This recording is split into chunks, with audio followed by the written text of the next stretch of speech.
Hi, I'm Scott Davis. Welcome to New World Birth. By accessing this presentation, you're inviting me to share this information regarding our passage through this challenging and yet very hopeful time. This is the care and feeding of New World Age report for the Gregorian date of April 1st, 2013, and One Imix, or Crocodile in the Mayan Tzolkin calendar, and the beginning of a new round. We're also going to discuss the Aries new moon, Pluto turning retrograde, and Mercury moving into Aries. April 1st, 2013 is One Imix, or Crocodile, which carries the themes of beginnings, Mother Earth, protection and trust, nurturing, primordial energy, new opportunities and information, instincts, primal creativity, the water lily, abundance, the essence of nature, beauty, receptivity, and growth. Much like other indigenous people who believed that the earth was being carried on the back of a turtle, the Maya believed that our planet was being carried on the back of a crocodile who would nurture and protect all the life forms.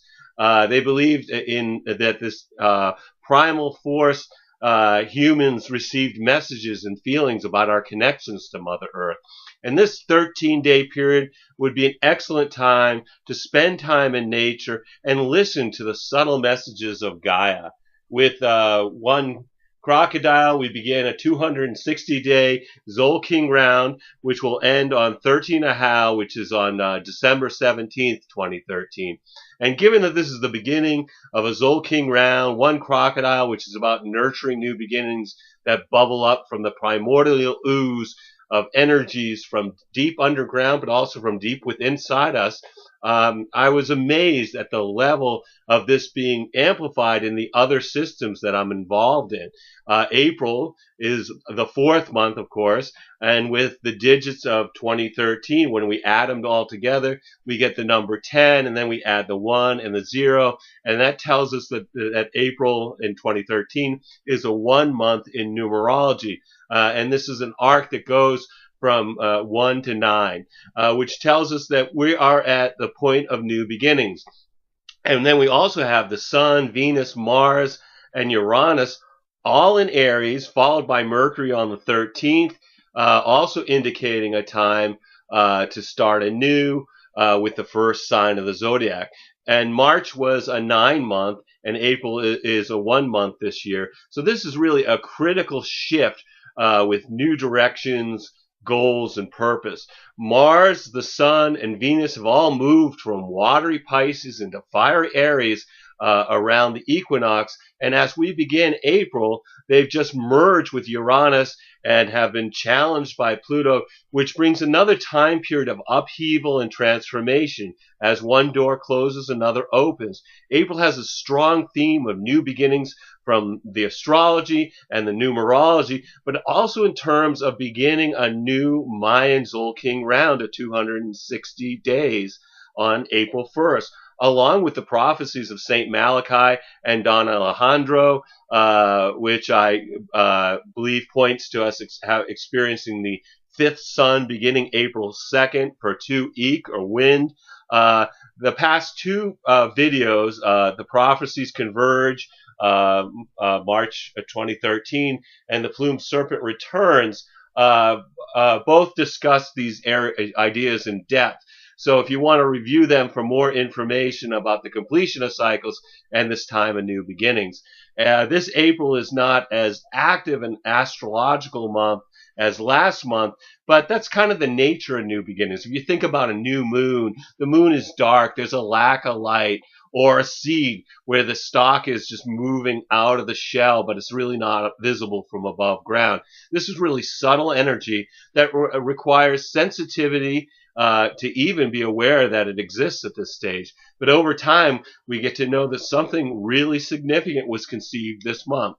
And I think that by the Mercury-Uranus conjunction on the 20th, and certainly by the Scorpio full moon lunar eclipse on the 25th, we're going to know what was begun as we find ourselves experiencing new opportunities, circumstances, environments, and activities. And the merging of Mercury, the lower mind, with Uranus, the higher mind, we could really bring a quantum leap in consciousness.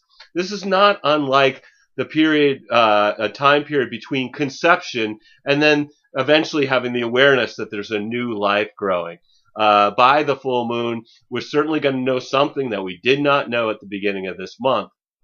And with Pluto, the planet of transformation, and through death and rebirth cycle, turning retrograde, which is about reviewing the past, April will really require us releasing anything from the past that is a burden to our new path.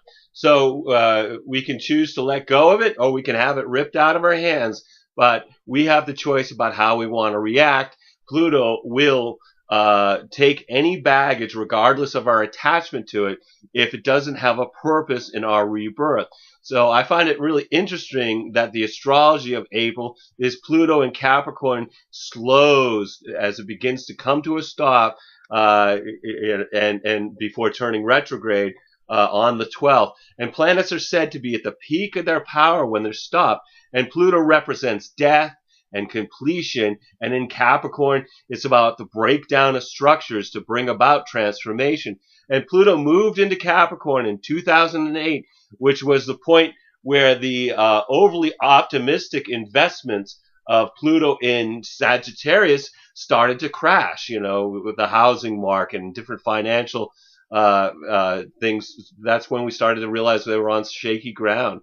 Pluto in Capricorn is determined in exposing the darkness, destroying the old order so that we can rise up like a phoenix from the ashes and soar again. Also, Pluto in Capricorn, it's going to be there until 2024. And early in the transit, which is kind of where we are now, this is where there's a breakdown phase, where something that is no longer serves us is being dismantled to create space for something new. And Capricorn is about large structures, including banks, governments, corporations, and religions. This is a time of a cosmic course correction for the entire planet. We cannot continue to harm Mother Earth for economic gain of a few. And Pluto is about power and empowerment, which I believe is about our spiritual evolution from being conditioned to live in the fear of not getting our needs met, like too many rats in a maze, to realizing that there's enough for all of us. And we don't have a need to fight each other. We've really been sold at an unreasonable price the concept of manufactured lack. And, the energy here is really about Mother Earth, and which is also the energy of Amish, of Crocodile, is about, nurturing all of Mother Earth and all the life forms on Mother Earth. And basically it's the resistance to Pluto's lesson of letting go of the past that really brings tragedy and pain. Capricorn is about building and achievement, and as the earth sign, it's also rooted in the material world, symbolized by the goat climbing the highest mountains. Pluto involves the underworld. So what you should look for is events from underground. This is going to be a time of things like earthquakes, volcanoes, giant sinkholes. We've already seen some of that, but also events involving tunnels and subways. And in Capricorn, it could be infrastructures in general. But there's also battles for underground resources, such as a lot of discussion about fracking and oil. And here in Maine, the Nestle Corporation and its subsidiary, Poland Springs, is looking at taking legal action against the locals over the water rights, as they've been draining the aquifer for profit while people's wells are going dry. So, we see that. And Capricorn is also about the elderly. And in the U.S., we have a political battle over Social Security, which was paid for by people's payroll deductions and has nothing to do with the national debt. But our government has borrowed from Social Security and has no way to pay it back, so they want to dismantle this lifeline for seniors. Seniors would be represented by Capricorn. So this is a lot about the transformation of Pluto and Capricorn that we're seeing right now and the themes that are being played out. In the past, the last time Pluto was in Capricorn was in 1762 to 1778, where it transformed political and economic structures all over the world. From the end of the 7 Years' War, when France seceded Canada to Britain, to political unrest in Europe and her colonies, which brought changes to many nations. Catherine the Great came to power after the murder of her husband, and then went to war with the Ottoman Empire, which yielded Russian control over Turkish territories. Poland was divided into three sections owned by Austria, Persia, and Russia. British Parliament passed the Stamp Act to pay for the cost to quell the colonial rebellion, which then escalated into the American Revolution. You know, doesn't that sound familiar? Increasing taxes to maintain control over an oppressed population, resulting in the overthrow of the oppressor. Well, it couldn't happen again, or could it? We do have Pluto and Capricorn.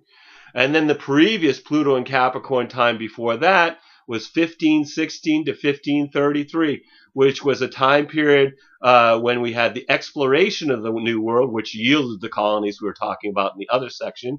And also, that was also the time there was the anti-Catholic movement with Martin Luther nailing his thesis to the church door on 1517, right at the very beginning of that Pluto-Capricorn period.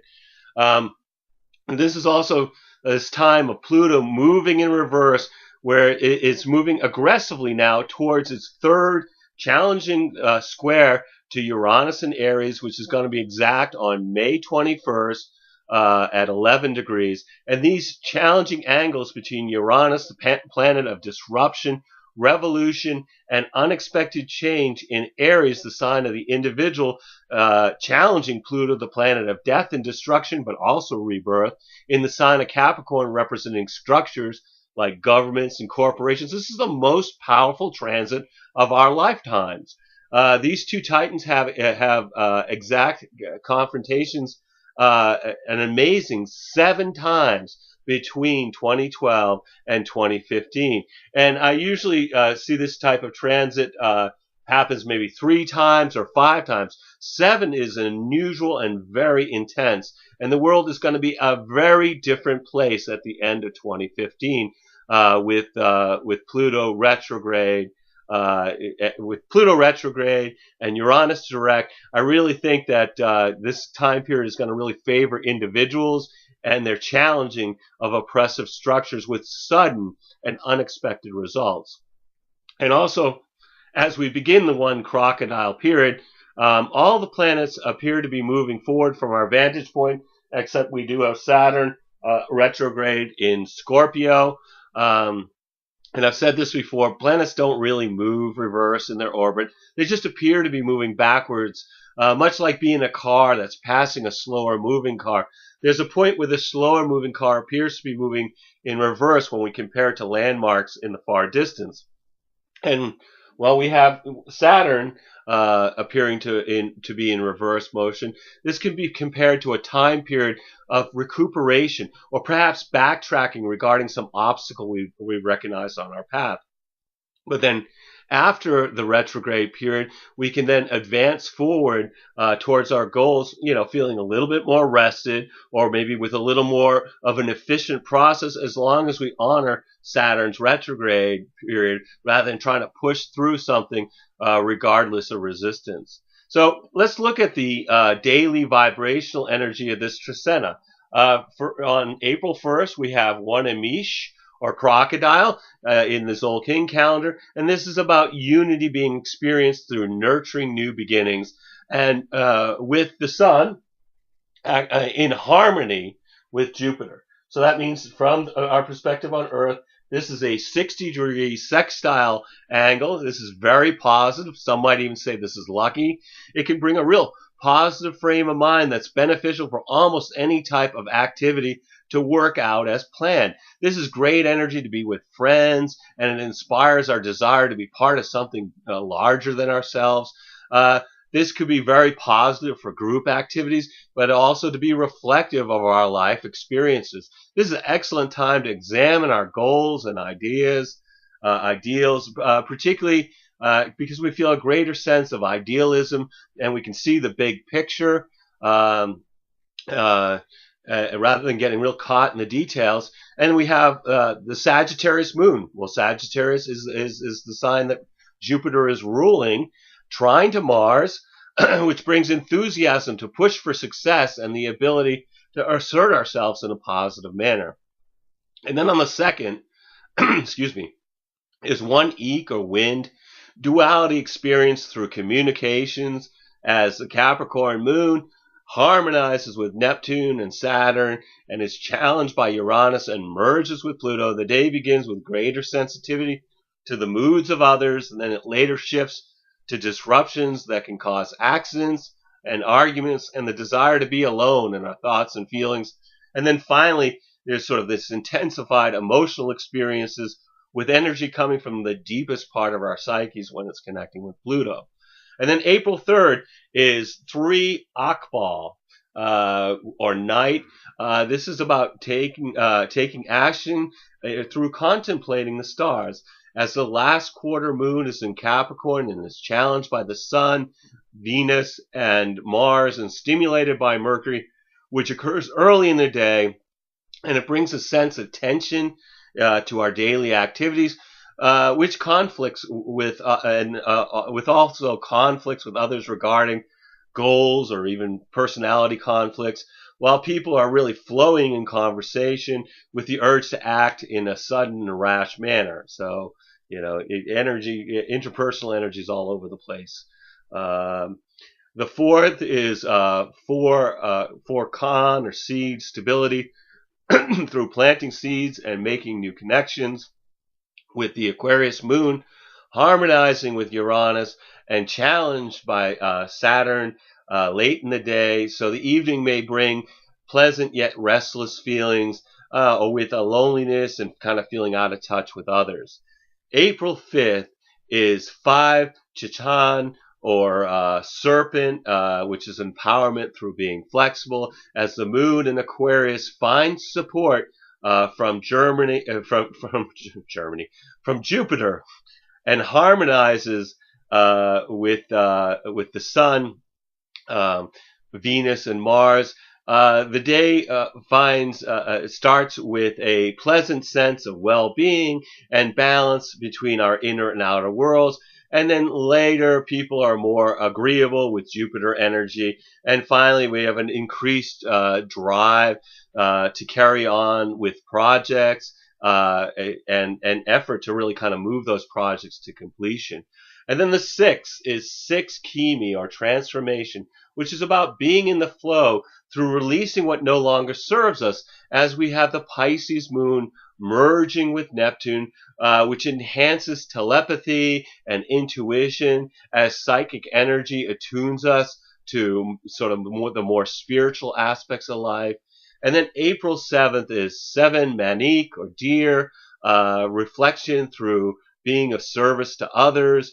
On that day, we have Venus merging with Mars. So from our perspective here on Earth, there's a straight line. They're at the same degree of Aries, which brings a strong desire for physical passion and sexual experiences. And people may be a little more aggressive in trying to find partnership. This can also cause arguments with people of the opposite sex. It certainly arouses our creative energy, particularly if there's a physical component to our creative activity. Kind of favoring more of a sculpture maybe over like watercolor painting, or performing music or acting in theater over perhaps writing a song or writing poetry. Something that has a physical component with Mars is going to be an even better pursuit with the creativity. With the moon in Pisces, supported by Saturn, harmonizing with Pluto, challenged by Jupiter, the day moves from having sober, realistic view of life to feeling stuff at a real profound level, to generous, benevolent interactions with others.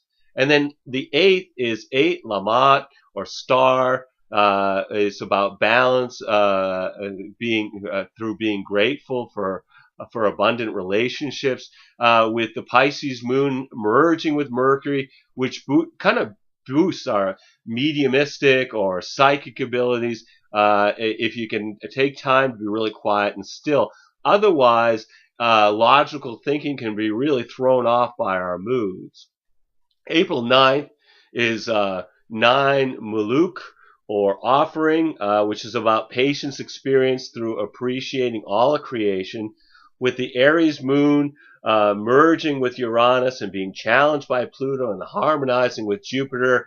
The day begins with impulsivity and people acting rashly, and then later there's compulsive behavior to act in a way that maybe it won't be good for us in the long run.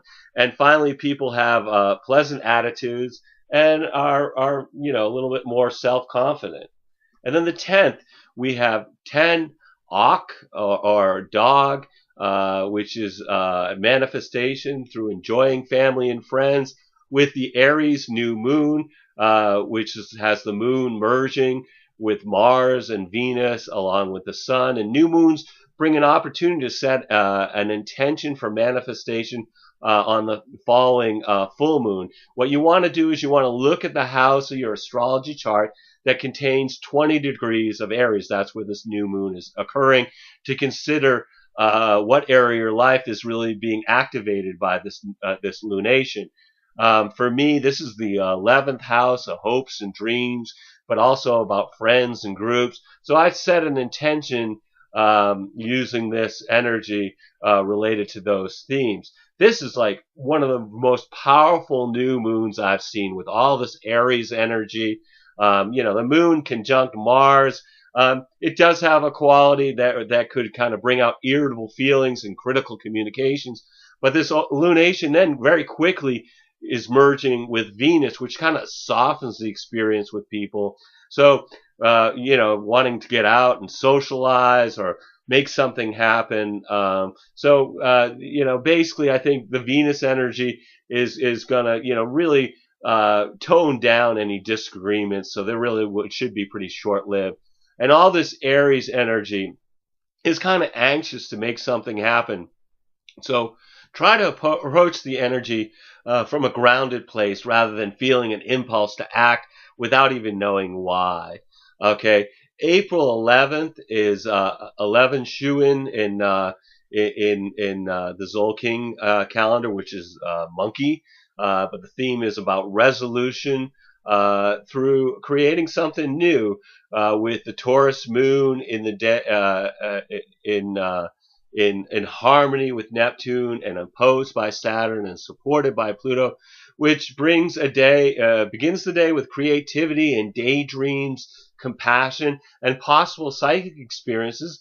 And then later it brings in kind of those lonely, isolated feelings. And then finally we have this desire to investigate something that's below the surface that may not be in our normal conscious awareness.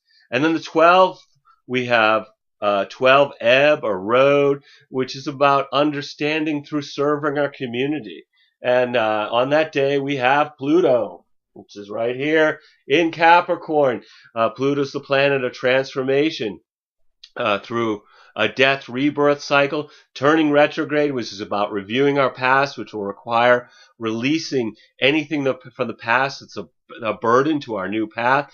And Pluto is affecting many of us as it's changing directions at 11 degrees of Capricorn to spend about 6 months now appearing to move in reverse from our vantage point here on Earth. And this time is about intensity, and it brings about intensity and force when the superficial just will not be enough. And this is particularly intense for anybody who has planets at 11 degrees of the cardinal sign. So Pluto is really in the peak of his power here on the 12th.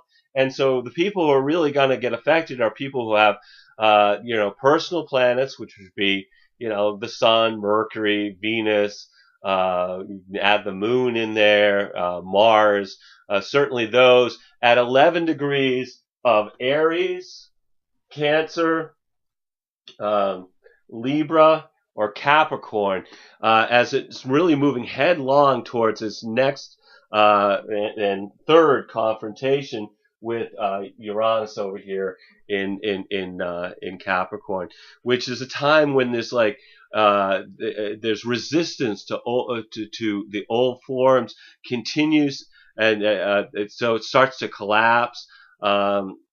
This is very dramatic, but it's in conflict with the people who are or groups or people who are looking at individual liberty, which is what uh, what Uranus and Aries is about, where Pluto in Capricorn is the collapse of those systems. And on the 12th, we have the Moon in Taurus making no angle. So this is really great day to kind of take rest and reflect and really integrate these changing energies. April 13th is 13 Ben or reed or corn. It's about movement to the next stage through maintaining the home. And on that day, we have Mercury moving into Aries. So it's starting to move in its orbit behind the sun into Aries. And this is really going to feel like a relief on the 13th. Mercury's circuitous path through Pisces, kind of reminds me of the fish. One goes one way and the other one goes the other way.